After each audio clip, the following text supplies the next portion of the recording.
안녕하세요. 오늘 여러분과 함께 감동과 놀라움으로 가득한 이야기를 나누고자 합니다. 이 영상은 한 젊은이의 잊을 수 없는 인생 여정을 다룹니다. 고아로서의 암울했던 어린 시절, 폭력과 부당함을 견디며 살아온 시간부터 가족을 되찾고 운명을 완전히 바꾼 순간까지의 이야기입니다. 이야기는 한 소년이 기억을 모두 잃게 만든 비극적인 교통사고로 시작됩니다. 그에게 남은 유일한 물건은 낡은 손목시계 하나뿐이었죠. 고아원에서의 학대, 거리에서의 노숙 생활, 그리고 화재 속에서 한 가족을 구한 용감한 행동, 그리고 마침내 아무 가치 없어 보이던 그 시계를 통해 잃어버린 아버지와 눈물로 재회하는 순간까지. 이 이야기는 단순한 생존의 기록이 아니라 삶의 의미를 되찾고 사람들에 대한 믿음과 선한 마음의 힘을 깨닫는 여정입니다. 극적이고 감동적이며 희망으로 가득 찬 이 이야기를 함께 탐험해보세요. 요즘 비 피해 때문에 걱정하시는 분들이 많으시죠? 저희 동네에도 많은 분들이 피해를 보셔서 많이 속상합니다. 그래도 비 온 뒤 땅이 굳는다고 하니 좋은 날씨와 좋은 일들이 가득할 거라 믿습니다. 저는 평범한 40대 남자입니다. 지금의 삶은 아주 안정적이고 화목하기 그지없는데요. 여기 채널에서 어떤 분의 어린 시절 이야기를 듣고 눈물을 흘리며 저의 과거가 문득 떠올랐어요. 참 힘들고 어렵던 시절이어서 파란만장했답니다. 저의 과거 이야기는 운명 같은 사연이라 닭살이 돋을 만큼 재미있고 감동적이며 통쾌하기도 할 거예요. 그럼 이야기를 적어볼 테니 꼭 들어주시길 두 손을 모아 부탁드립니다.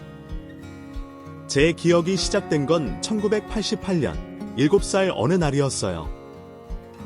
뺑소니 사고를 당했다며 병원에 입원했는데 아무런 기억이 나지 않았답니다. 머리를 심하게 다쳐 제가 누군지, 이름도, 가족도 아무것도 생각나지 않았죠. 제가 가지고 있던 물건이 하나 있었는데 낡고 허름한 손목시계였어요. 그건 어린 제가 착용하기에는 너무나 헐거웠죠. 제 부모님의 것인지, 길에서 주운 것인지는 역시나 기억이 나지 않았답니다.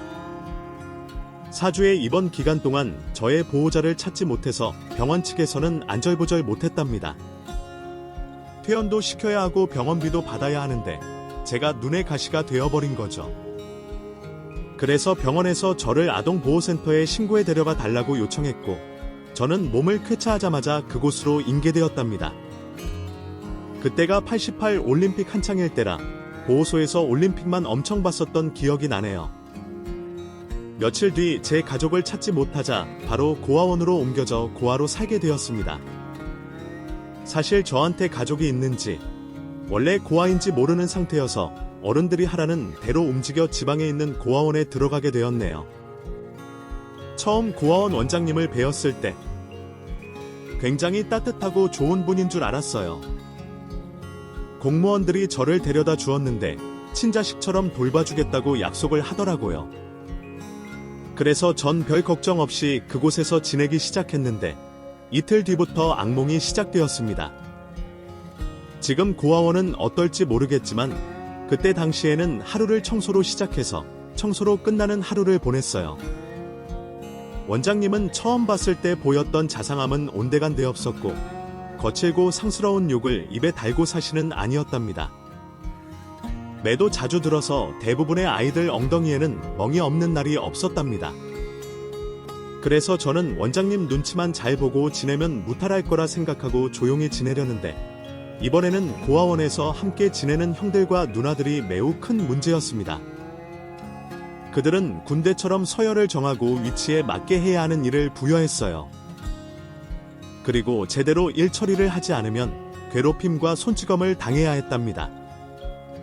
국민학교에도 들어가지 않았던 제가 얼마나 많이 맞았던지 얼굴에 붓기가 빠진 날보다 부어있는 날이 많았어요. 게다가 코에는 항상 코피를 막는 휴지가 꽂혀 있었죠.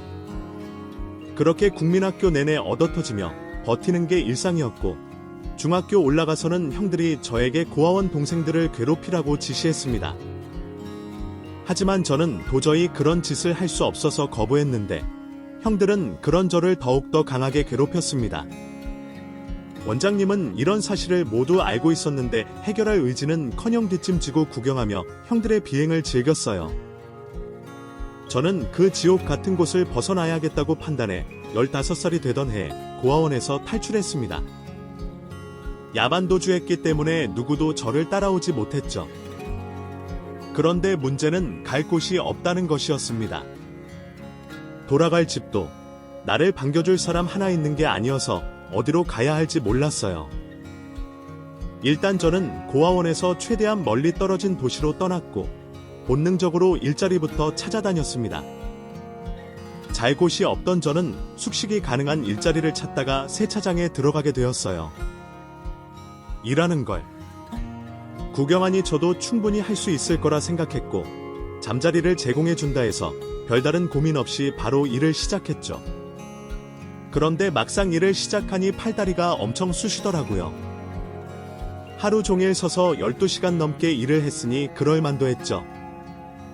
그래도 그 지옥 같던 고아원을 생각하면 이곳이 파라다이스라는 생각이 들 만큼 좋았답니다. 돈도 벌고 맛있는 것도 마음껏 사 먹을 수 있었으니 더 바랄 게 없었죠. 하지만 모든 일이 수월하게 이루어지진 않았습니다. 사장님을 제외한 선배들은 매일같이 저에게 시비를 걸었어요. 야, 이민준, 차 한 대 닦는데 왜 이렇게 오래 걸려? 다른 사람들 2대 닦을 동안 너만 한 대 닦고 있는 거 안 보여? 형들이 저보다 월급을 많이 받으니까 그래도 되는 게 정상 아닌가요? 뭐야, 이 새끼가. 어른이 말하면 죄송하다고 사과할 것이지. 어디서 고개를 빳빳이 들고 대들어. 저는 사회생활도 처음인데다 좋은 어른을 만나 가르침을 받은 적이 없어. 제가 하는 행동에 잘못된 걸 하나도 느끼지 못했답니다. 핑계 같지만 늘 사악한 어른들만 만나와서 곱게 듣고 반성하는 일 따위는 하지 않았습니다. 제가 뭘 잘못했길래 사과를 해야 하죠. 형들은 숙련된 사람이고 월급도 저보다 2배는 더 받으시잖아요. 저는 새내기에 월급도 적게 받으니 그만큼 일하는 차이가 나는 건 당연한 거 아닙니까? 저한테 잔소리할 시간에 다른 차나 닦으시죠. 이 버릇없는 자식을 봤나? 고아 출신이라고 오냐오냐 해줬더니 기어오르네? 너, 일 끝나고 두고 보자. 저는 하나도 겁이 나지 않았어요. 욕을 먹는 것이나 두들겨 맞는 것이라면 고아원에서 실컷 당해봤으니 조금의 두려움도 들지 않았답니다. 해가 지고 세차장 일이 마무리가 되자 덩치가 큰 세차장 형들이 저를 반원으로 둘러싸 욕설을 퍼붓기 시작했습니다. 저는 표정 하나 바뀌지 않고 잘못을 인정하지 않았어요. 지금 이런 이유를 아무리 생각해도 모르겠다고 대답했죠. 그러자 예상대로 공격을 시작하더라고요. 저는 두 손으로 머리를 감싸고 한참을 두들겨 맞았답니다. 아픈 건 시간이 지나가면 해결될 문제라서 이를 악물고 참았어요. 이 자식 독종이네. 야, 이렇게 매를 맞아도 봐달라는 말도 안 하네? 안 아프니? 겨우 15살짜리를 성인 5시 매질을 하면 안쪽 팔리세요. 다 때리신 거면 그만 가도 되죠. 저는 입에 고인 피를 바닥에 퇴하고 뱉어버리고 형들의 눈을 하나하나 마주치고 당당하게 그곳을 벗어났습니다. 그 이후로 형들은 저에게 손끝 하나 대지 않았고 일이 느리다고 욕하는 일도 없었어요. 그렇게 2달이 지나고 월급을 모았더니 100만 원이 채워졌습니다. 제 목표는 1000만 원을 모으는 것이었어요. 특별한 이유는 없었고 그 돈이면 공부를 하든지 자격증을 따든지 뭐라도 시작할 수 있을 것 같았습니다. 저의 당당함에 눌린 형들은 저에게 말조차도 걸지 않으며 지냈어요. 덕분에 저는 조용히 제 할 일만 하면 충분했답니다. 그런데 어느 날 세차장에서 큰 문제가 생겨 큰 소란이 벌어졌어요. 사장님과 외제차 주인이 대화를 나누더니 세차장 직원들을 집합시켰답니다. 예를 들어 오늘 벤츠 세차 누가 했냐? 그거 막내 민준이가 했을 거려. 그래, 민준아, 내가 벤츠를 세차했니? 네. 제가 차 브랜드를 잘 모르지만 그런 것 같네요. 그런데 무슨 문제라도 있나요? 이분 차 안에서 현금이 분실됐대. 100만 원 정도가 사라졌다는구나. 혹시 세차하면서 봤니? 아니요. 전 세차만 했을 뿐 손님 물건은 쳐다도 보지 않았습니다. 그러자 그때 저를 싫어하는 형이 입을 열었습니다. 거짓말하지 마. 내가 봤어. 아니, 우리가 다 봤어. 네가 저 손님 차 안에서 돈 봉투를 꺼내 가는 걸 말이야. 분명히 내가 훔쳤을 거라고. 그게 무슨 소리예요? 난 도둑질 따위 하지 않았어요. 사장님, 저희가 두 눈으로 봤습니다. 한 식구라 감싸주려고 했는데 도저히 양심이 찔려서 안 되겠네요. 저 자식이 도둑질을 한 게 분명해요. 저는 화가 났지만 사장님과 차 주인에게 누명부터 벗으려고 설명했습니다. 형들이 그동안 저를 괴롭힌 일과 몰매를 때린 일화를 들려주었죠. 그리고 지금 이 순간도 괜한 말을 지어내서 저를 난감하게 만드는 거라 해명했답니다. 하지만 사장님은 제 말을 믿어주지 않았습니다. 차 주인도 마찬가지였고요. 민준아, 차 주인이 화가 많이 나셨다. 지금이라도 돈을 돌려드리면 신고하지 않으시겠다니 어서 돈을 가지고 오너라. 사장님, 제가 훔쳐가지 않았어요. 저분 돈을 가지고 있어요. 돌려주든가 하죠. 저한테는 아무것도 없다고요. 그런데 그때 세차장 안에 있는 제 방을 뒤졌는지 형들이 제가 모아둔 100만 원을 찾아서 가지고 나왔어요. 사장님, 찾았습니다. 저 새끼방에서 나왔다고요. 제가 해서 모아둔 돈을 훔친 돈으로 둔갑한 거였죠. 그거 제자리에 갖다 놔요. 그 돈은 내가 일해서 번 돈이라고요. 사장님이 주신 월급이란 말이에요. 웃기는 소리 하고 있네? 너 지난번 월급으로 여자들이랑 술 처먹고 노는데 다 썼다며. 이 자식 고아원 출신인데다 손버릇까지 안 좋네? 너 같은 놈은 콩밥 좀 먹어봐야 정신을 차리지. 사장님, 당장 경찰에 신고하시죠. 제가 씩씩대며 화를 내자 사장님은 저 돈이 제 것이 맞느냐고 여러 번 물었습니다. 당연히 저는 제 돈이 맞다고 대답했죠. 그러자 사장님은 돈 봉투를 받아들더니 손님에게 건네주었습니다. 아유, 손님, 죄송하게 됐습니다. 저 친구가 나이가 어려서 실수를 했네요.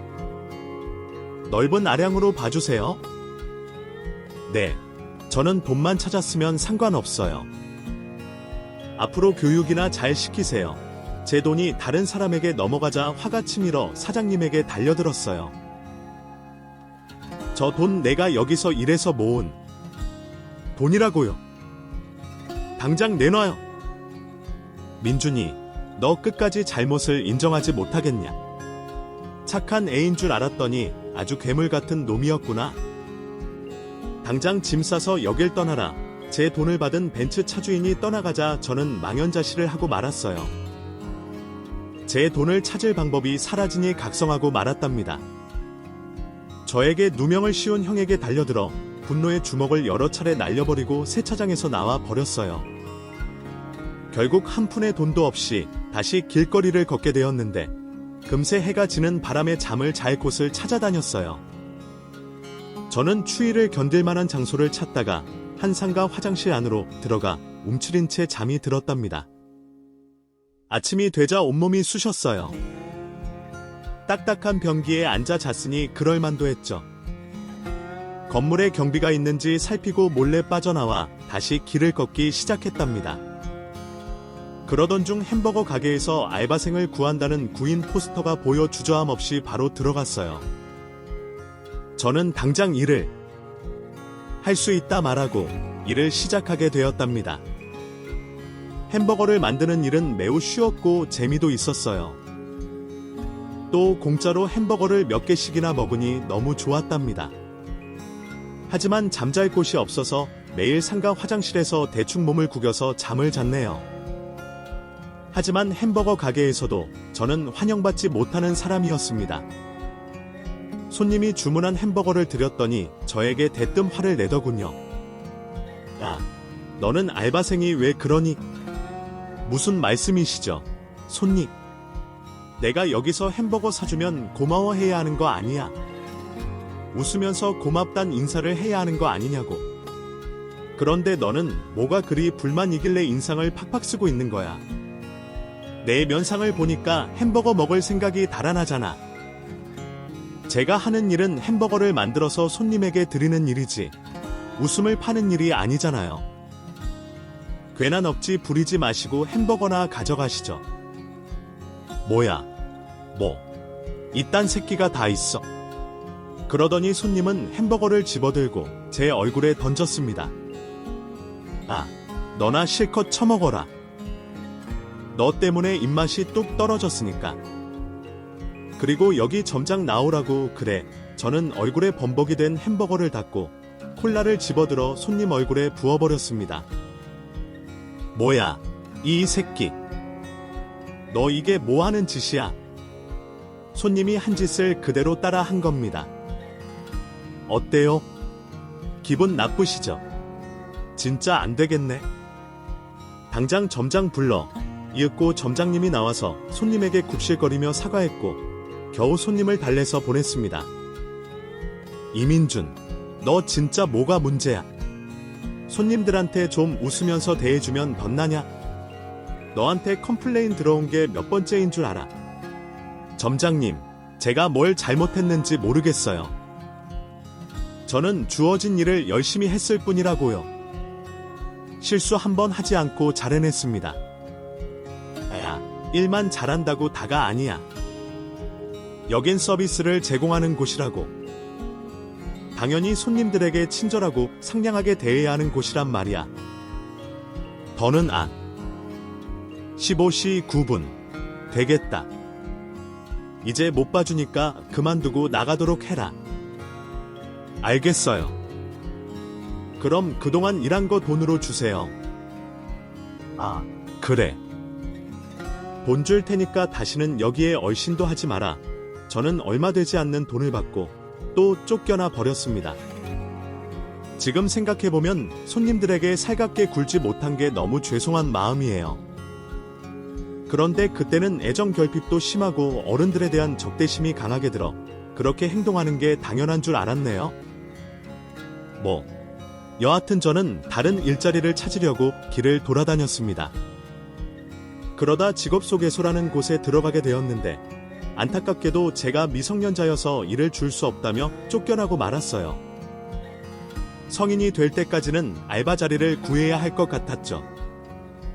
다른 방법이 없으니 어디든 구인공고 포스터가 붙여진 곳이 나올 때까지 거리를 걸었답니다. 그러다 이번엔 당구장에 들어가게 되었어요. 사장님은 당구를 잘 치느냐고 물으셨는데 그렇다고 대답했습니다. 당구 규칙 따위는 하나도 모르는 내 말이죠. 사장님은 인자하고 다정한 분이셨어요. 16시 21분. 제가 고아 출신이라고 말하자 자기도 고아로 컸다며 저에게 많은 애정을 주셨답니다. 당구를 가르쳐 주기도 하셨고 먹고 싶은 중국 요리는 실컷 먹으며 일하게 되었죠. 또 당구장 구석의 야전 침대에서 잠을 자라고 해주셔서 노숙을 피할 수 있었답니다. 그런데 얼마 뒤에 당구장의 형사들이 급습했어요. 당구장 구석에서 카드게임을 하던 어른들이 많았는데 누군가 도박 신고를 해서 카드게임을 하던 손님들은 현행범으로 체포를 당하게 되었고 사장님은 영업정지 처분을 받고 말았답니다. 그래서 저도 더 이상 일을 할 수 없게 되어 당구장에서 나오게 되었어요. 정말 인생 사는 게 산 넘어 산이더라고요. 한 곳에 정착해서 사는 게 얼마나 힘든 일인지 뼈저리게 느끼며 사춘기 시절을 보낸 것 같았죠. 정말 자는 것밖에 없었으니 피곤하지 않아도 눈을 감았답니다. 18시 23분. 그렇게 1년의 시간이 지나자 제 나이에 18살이 되었는데 달라진 건 하나도 없었어요. 노숙하는 생활에 길들여져서 이렇게 의미 없이 사는 게 낫겠다 싶었죠. 그렇게 세상을 비관하고 원망해서일까 나쁜 짓을 해도 양심의 가책을 느끼지 않을 것 같은 마음이 들었어요. 그래서 전 하고 싶은 대로 행동하기로 했죠. 처음 시작한 나쁜 짓은 바로 무전 취식이었습니다. 구수한 순대국밥집 앞을 지나는데 너무 먹고 싶었죠. 저는 식당 안으로 들어가 순대국 하나를 주문하고 아주 맛있게 바닥까지 싹싹 긁어 먹었어요. 그리고 사장님이 한눈을 파는 사이에 냅다 밖으로 도망쳤습니다. 그리고 시장 안을 걸으며 밖에 진열된 떡이나 닭고기를 아무렇지 않게 슬쩍 집어서 옷에 감추고 달아났답니다. 그런 식으로 배를 채우고 길바닥에서 잠을 청하길 반복했죠. 다행히 한 번도 잡히지 않아 저의 무전 취식과 음식 절도는 계속되었고 바쁜 마음은 계속해서 커졌답니다. 19시 32분 하루는 입고 있는 옷에서 썩은 내가 심하게 나서 옷가게에 들어가 새 옷을 입고 고르는 척을 하다가 역시나 도망을 쳤습니다.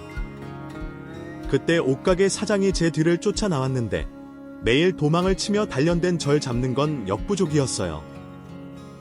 지금 생각해보니 나쁜 짓이라는 나쁜 짓은 참 많이 한 것 같아요. 그렇다고 무용담이라고 드리는 말씀이 아니라 제가 살아온 이야기를 솔직하게 말씀드리는 것이니 넓은 마음으로 계속 들어주세요. 그러던 어느 날 그동안 못된 짓만 일삼던 저에게 하늘이 기회를 주었는지 좋은 일을 한번 하게 되었어요. 그날은 추운 겨울이어서 아파트 복도에서 몰래 잠을 자고 있었답니다. 그런데 제 코에서 매캐한 냄새가 나더라고요. 늦은 밤이라 누가 뭘 태우는 건 아닌 것 같았고 어디선가 불이 난 것 같아 냄새의 근원지를 따라 움직였습니다. 이윽고 연기가 새어나오는 아파트 호수를 발견한 저는 문을 두드렸어요. 벨도 여러 번 눌렀는데 아무도 응답하지 않더군요. 20시 42분 119에 신고하고 싶었지만 노숙자인 제가 핸드폰이 있을 리가 없었으니 옆집 벨을 눌렀답니다. 저기 아주머니 소방차 좀 불러주세요. 옆집에 불이 난 것 같아요. 네, 그게 정말이에요. 빨리 신고할게요. 아, 그리고 아주머니 죄송한데 이 집에 들어가서 사람들을 빨리 구출해야 할 것 같아서 그런데 아주머니 집으로 들어가서 베란다로 들어가면 안 될까요? 베란다로 옆집으로 가려고요. 그건 너무 위험해요. 괜찮습니다. 어차피 저는 미래 없이 사는 노숙자예요. 세상에 미련이 없으니 좋은 일 한번 하고 떠나는 것도 나쁘지 않습니다. 부탁 좀 드릴게요. 아주머니는 완강하게 말렸지만 제가 당장 서둘러야 한다고 크게 말하는 바람에 수긍하고 베란다로 안내해줬습니다. 이윽고 저는 7층 높이의 베란다 창문을 열고 배관을 잡고 조심히 불이 난 옆집 베란다에 들어가는데 성공했습니다. 그리고 집 안으로 들어가 기절해 있는 어른 2명과 21시 49분 울고 있는 아기를 발견했어요. 가장 먼저 아기를 안고 현관문을 열고 나와 옆집 아주머니에게 건네주었고 기절해 있는 어른 둘을 한 명씩 들쳐업고 빠져나왔습니다. 그 순간 불은 더 커지게 되었고 아파트에 있던 주민들 모두가 대피했어요. 다행히 다친 사람이 아무도 없어서 저는 그곳을 소리 없이 벗어났답니다. 처음으로 좋은 일을 한 저는 무척이나 기뻤어요. 아무런 대가를 바라지 않고 사람들을 도왔더니 자랑스럽기까지 하더군요. 그런데 하루가 지나자 저의 인생은 다시 노숙자에서 조금도 달라지지 않았습니다. 어제 사람을 구하며 마음이 달라질 거라 생각했는데 여전히 세상과 등지고 사는 게 낫겠다는 생각이 가득했죠. 그래서 그날도 뭐 훔쳐 먹을 게 없나 살피다가 단내 나는 빵집을 지나치게 되었어요. 저는 먹잇감을 발견하고 근처를 서성이다가 소보루빵과 크림빵 2개를 집고 도망치기 시작했습니다. 제 뒤를 보니 다행히 아무도 따라오지 않았어요. 그래서 뛰던 발을 멈추고 천천히 걷기 시작했죠. 그런데 제 앞에 경찰 둘이 저에게 다가와 양팔을 잡아채더군요. 당신, 지금 빵 훔치셨죠? 조금 전 신고받았습니다. 네, 그게 처음 도둑질을 하다 잡혀서 뭐라고 변명해야 할지 몰랐습니다. 경찰들은 저를 경찰차에 태웠어요. 저는 마음을 비우고 절도죄로 감옥에 가게 되는구나 하고 생각했답니다. 이윽고 경찰서 유치장에 들어가게 되었어요. 담당 형사가 올 때까지 그 안에서 기다리라고 하더라고요. 그런데 오랜만에 편한 잠자리를 얻게 되어 유치장 안에서 코를 골고 잠을 잤답니다. 30분 뒤 누군가 제 볼을 꼬집으며 깨워서 달콤한 잠을 끝내야 했네요. 아, 너 대단하다. 빵 훔치고 유치장에 들어와서 코를 골고 잔다. 이거 아주 강심장이네. 따라 나와 저는 아무 말 없이 형사의 뒤를 따라 나가 딱딱한 의자에 앉았습니다. 이름 이민준이요. 나이 18살이야. 어린 놈의 자식이 하라는 공부는 안 하고 도둑질을 해. 너 부모님 뭐 하시는 분이야? 연락처 불러봐. 그런 거 없어요. 난 고아예요. 고아. 아니, 그럼 고아원 연락처 불러봐. 그건 곤란합니다. 4년 전에 고아원에서 탈출했으니까요. 왜 탈출했어? 맞기 싫어서요.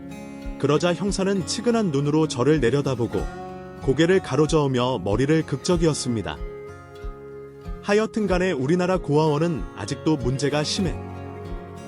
내가 너 같은 청소년을 한두 번 본 게 아니야. 어른인 내가 대신 사과하마. 미안하다. 민준아, 저는 처음으로 어른한테 사과라는 걸 받아봤습니다. 그것도 아무런 잘못을 하지 않은 어른에게서 말이죠. 형사는 일단 배부터 채우자며 국밥 2그릇을 시켜 저와 밥을 먹었습니다. 그래서 그 고아원에서 탈출해서 이런저런 일을 하다가 세상과 등지려고 노숙을 시작했다고. 인생도 참 가엾다. 환경만 제대로 갖춰졌다면 내가 도둑질하는 일은 없었을 거야. 그건 내가 장담한다. 이 아저씨가 도와줄 테니까 그 새로운 곳으로 가서 공부도 하고 친구들도 사귀어 보는 게 어때? 왜 이렇게 저한테 잘해주세요? 전 절도죄를 저지른 범죄자인데 말이에요. 범죄자라고? 아닌데. 내가 그 빵집 사장 만나서 빵값 다 계산하고 왔어. 넌 감옥에 가지 않아도 돼. 근데 그게 정말이에요. 살다 보니 아저씨 같은 어른을 다 만나보네요. 그래. 다만 아저씨 부탁을 좀 들어줘라. 지금이라도 세상을 등진 마음을 버리고 새롭게 시작하는 거야. 내가 새 삶을 살도록 아저씨가 도와줄 테니 도전해보지 않을래? 그건 싫어요. 전 이렇게 사는 게 좋아요. 누구와도 말을 섞지 않고 혼자 돌아다니는 게 좋다고요. 진짜 가슴에 상처가 심하게 남았구나. 형사는 한숨을 길게 쉬고 담배에 불을 붙였습니다. 그리고 저를 지그시 바라보며 고민을 하는 것 같았어요. 그런데 건너편에 있던 형사 하나가 다가와 말을 걸었어요.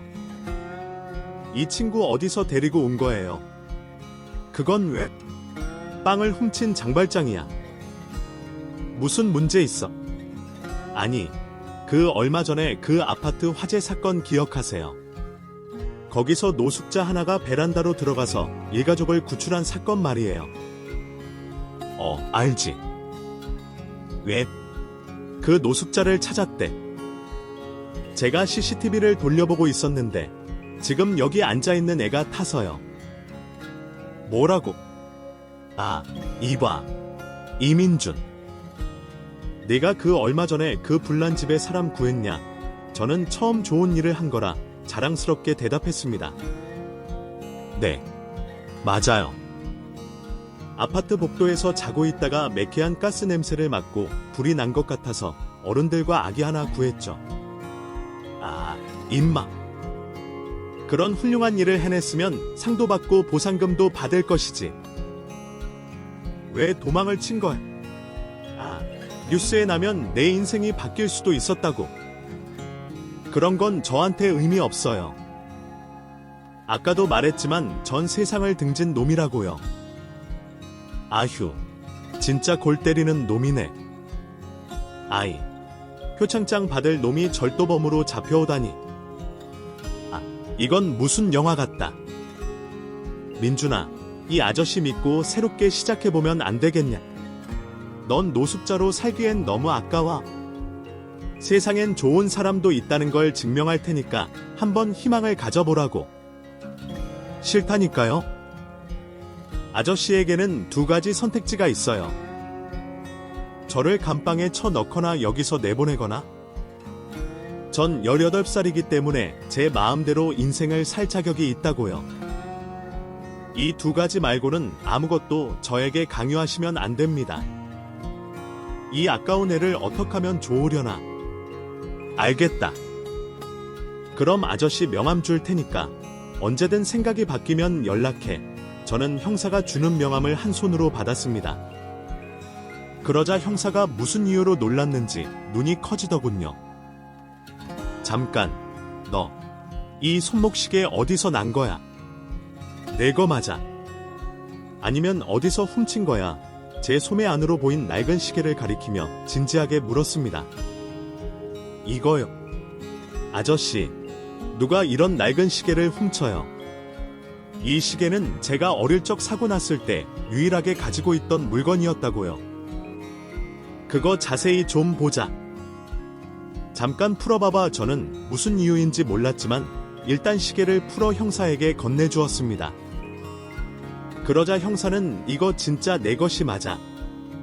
어디서 훔친 거 아니지? 라고 다시 물었어요. 그렇다니까요.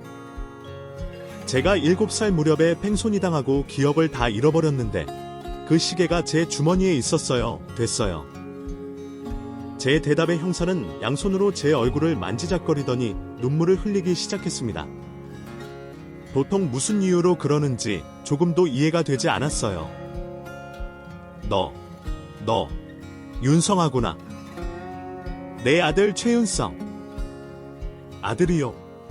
아, 이봐요, 아저씨. 징그럽게 뭐 하시는 거예요? 제 얼굴. 좀 그만 만지세요. 윤성아, 내 말 좀 들어봐. 너 아까 팽손이를 당했다고 했지. 그리고 기억도 모두 잃었다고도 했지. 11년 전, 나와 아내, 그리고 아들까지 이 세 사람은 어느 시골에 여행을 갔었어. 나와 아내는 바비큐를 준비하고 있었는데 내 아들이 공놀이를 하겠다고 잠시 밖으로 나갔지. 그런데 아들은 돌아오지 않았어.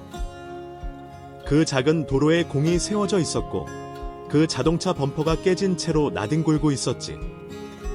누군가 내 아들을 교통사고로 받아버리고 차에 태워 데려간 거야. 그게 바로 너라고. 그러니까 제가 아저씨 아들이라는 소리에. 아니, 땡손이 사고가 겹친다고 다 아저씨 아들이겠어요. 헛소리 그만하세요. 아니야. 네가 가지고 있는 이 시계, 내가 차던 시계야.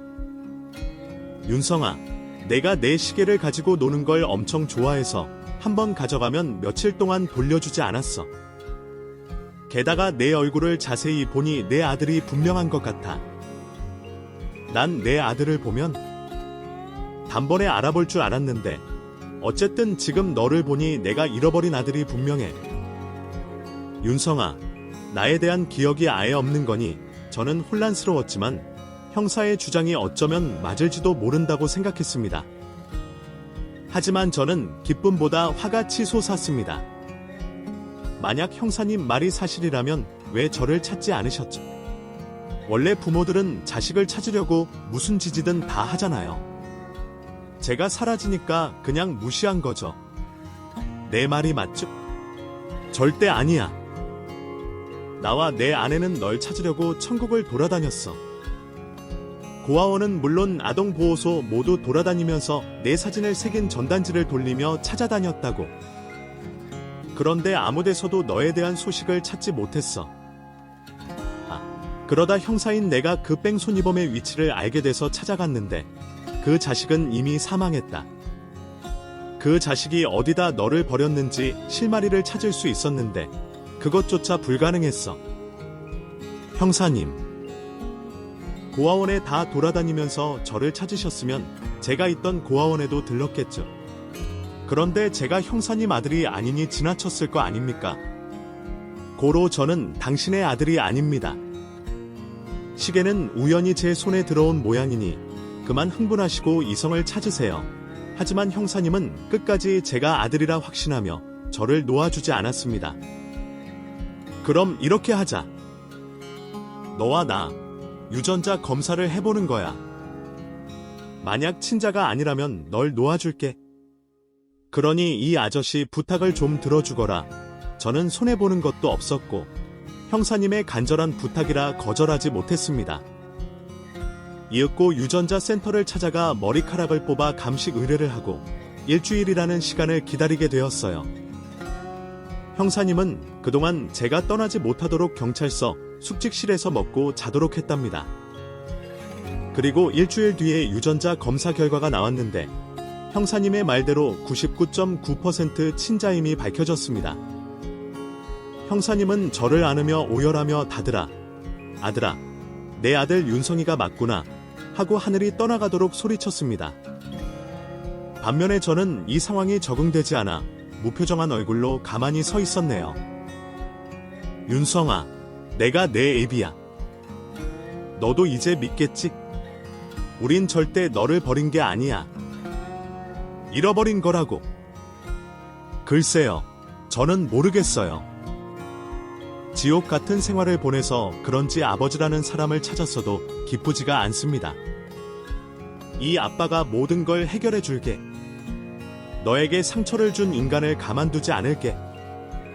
그리고 왜 너를 숨겼는지 이유도 밝힐 거야. 그러니 아빠 곁을 떠나지 말아라. 제발. 저는 어떠한 마음도 들지 않았는데 형사님의 의지가 워낙 강해서 일단 형사님의 집으로 따라갔습니다. 그런데 형사님은 가족 하나 없이 혼자 살고 있더군요. 내 아내는 너를 찾는 데에만 열중했어. 자기 몸을 돌보지 않고 살았지. 그래서 작년에 암으로 세상을 떠났다. 조금만 참았으면 널 품에 안았을 텐데. 하늘이 애석하다. 역시나 저는 슬픔이라는 감정을 느끼지 못했습니다. 형사님은 제가 지냈던 고아원을 찾아가 조사를 시작했어요. 과거 저를 왜 돌려주지 않았는지 밝히려고 말이죠. 그러자 원장은 강한 수사에 못 이겨 실토하고 말았다네요. 누군가 저를 고아원에 데려왔고 원장은 돈을 주고 돌려보냈대요. 그 당시에는 고아원에서 한 명이라도 더 받으라고 했답니다. 나라에서 주는 지원금을 받으려고 말이죠. 그래서 길일은 아이나 저처럼 사고를 당해 후유증으로 기억 못하는 애들을 돈을 주고받으며 고아원에서 키웠답니다. 또 형사인 아버지가 전단지를 들고 찾아갔을 때 괜히 탈탈 털려서 감옥에 가게 될까봐 저를 일부러 숨겨 놓았다는 진실을 말했다네요. 그래서 저는 지금까지 망가진 인생을 살게 된 거죠. 형사님은 고아원 원장을 검찰에 넘겨 구속시켜 버렸고 고아원에 있는 아이들 중 부모가 찾고 있는 아이들을 집으로 돌려보냈답니다. 이 사건은 뉴스에도 대서특필로 나와서 전국의 고아원에 비상이 걸렸어요. 물론 좋은 원장님들이 훨씬 많긴 했지만 그렇지 않은 원장들도 있어서 대폭 물갈이가 되었답니다. 그리고 얼마 뒤 저는 용감한 시민상을 받게 되었어요. 불구덩이를 뚫고 들어가 일가족을 구한 용감한 사람이라며 박수갈채를 받은 건 물론이고 신문 기사에도 나왔답니다. 많은 사람들이 저를 보고 미소를 짓는 게 어색했는데 저를 존중하고 존경하는 게 느껴져서 어느새 저도 마음의 문을 열고 처음으로 미소를 짓게 되었답니다. 18년 만에 처음 웃어보는 순간이었죠. 그렇게 저는 형사님, 아니 아버지의 입장을 이해하게 되었고 아버지의 집으로 들어가서 함께 지내게 되었어요. 아버지는 납골당에 있는 엄마를 찾아가자고 말했고 저는 순순히 따라갔답니다. 그리고 엄마의 사진을 보자 문득 엄마가 저를 안아주던 순간이 떠올랐어요. 처음으로 기억이 난 순간이었답니다. 한참을 멍하니 서 있었는데 어느 순간 저도 모르게 눈물이 왈칵 쏟아지기 시작했습니다. 그 눈물은 고아원에서 매를 맞으며 흘렸던 눈물과 달랐어요. 가슴 한켠이 너무 아프고 엄마가 그리워서 흐르는 눈물이었죠. 또 옆에 서 계신 아버지의 기억도 아주 조금 되살아나서 흐느끼며 울다가 오열까지 하게 되었답니다. 아버지는 저를 꼭 끌어안아 주시며 기재야 아들이 돌아왔다며 기쁨의 눈물을 흘리셨어요. 그렇게 세상을 비관하던 이기적인 노숙자는 사라지고 저를 사랑해주던 사람이 있다는 사실에 감사하며 살게 되었습니다. 그리고 학교에 갈 수 없었던 저는 검정고시로 중고등학교를 졸업했답니다. 공부가 싫었던 제가 환경이 바뀌니 공부가 무척이나 재밌더라고요. 윤성아, 이제 수능 준비를 해야겠구나. 공부가 싫으면 하지 않아도 되니까 내가 하고 싶은 일을 하렴. 아버지, 저 꿈이 있어요. 아버지처럼 경찰이 돼서 빵을 훔치는 아이들 대신 빵값을 내주는 영웅이 되고 싶어요. 바로 아버지처럼요. 아버지가 아니었다면 제 인생이 어떻게 되었을지 머릿속에 그려져요. 아마 분노와 적개심만 가득해서 사람을 미워만 했을 거라고요. 그래서 결심했어요. 저 같은 아이들에게 세상은 생각보다 좋은 사람이 많다는 걸 가르쳐주고 보듬어 주고 싶어요. 애비가 그렇게 대단한 사람이었느냐. 여하튼 내 아들이 내 뒤를 잇겠다니 아주 기쁜 걸. 그럼 이 아빠가 도와줄 테니 열심히 해보자. 그래서 매일 책상에 앉아 20시간씩 공부를 했어요. 경찰대학이 아무나 들어가는 곳이 아니어서 엉덩이를 의자에서 떼지 않게 했죠. 피나는 노력이라는 걸 그때 처음 해본 것 같아요. 이전에는 무기력하고 우울한 노숙자였는데 이렇게나 많이 발전하게 되었죠. 그래서 전 시험에 낙방을 해도 후회가 없을 것 같았습니다. 뭔가에 도전한다는 게 이렇게 큰 의미가 있다는 걸 깨달았으니까요. 이듬해 저는 경찰대 시험에 합격하게 되었습니다. 4년 동안 무사히 과정을 마치고 경찰서에서 형사로 일하게 되었죠. 게다가 아버지처럼 청소년 범죄를 담당하게 되어 많은 아이들을 교화하는 데 애를 쓰며 일했네요. 그렇게 20년이 지난 지금의 저는 과거의 애정 결핍과 사회에 대한 불신은 사라지고 없어요. 세상을 사랑하고 아내와 아들을 사랑하는 가장이 되었답니다. 아버지는 은퇴를 하시고 쉬고 계세요. 아직도 제가 어릴 적 고아원에서 힘들게 지낸 걸 잊지 못하셨는지 고아원 봉사를 매주 나가고 계시답니다. 수십 년이 지났지만 제 이야기도 꽤나 충격적이고 가슴 아프지 않으신가요? 비록 다시 아버지를 되찾아 정상적인 일상을 살게 되었지만 아버지를 찾지 못했더라면 지금도 아마 노숙자로 거리를 배회하고 있을 겁니다. 저의 사연은 여기서 마침표를 찍어야겠네요. 많은 분들께 위로가 되는 이야기였으면 좋겠습니다. 아직 세상은 살만하고 좋은 사람도 넘쳐납니다. 지금 제 이야기를 듣고 계신 당신도 좋은 사람이고요. 그럼 좋은 세상에서 좋은 일 가득하시길 기원합니다. 이 감동적이고 의미 있는 이야기를 끝까지 함께 해주셔서 감사합니다. 이 이야기가 여러분의 마음에 작은 희망과 믿음을 전해주었기를 바랍니다. 만약 이 이야기가 마음에 드셨다면 좋아요를 눌러주시거나 친구들과 공유해주시고 여러분의 느낌을 댓글로 남겨주세요. 그리고 앞으로 더 많은 감동적인 이야기를 놓치지 않으시려면 구독 버튼을 눌러주세요. 다음 영상에서 다시 만나 뵙겠습니다. 여러분의 모든 여정에서 늘 빛을 찾길 바랍니다.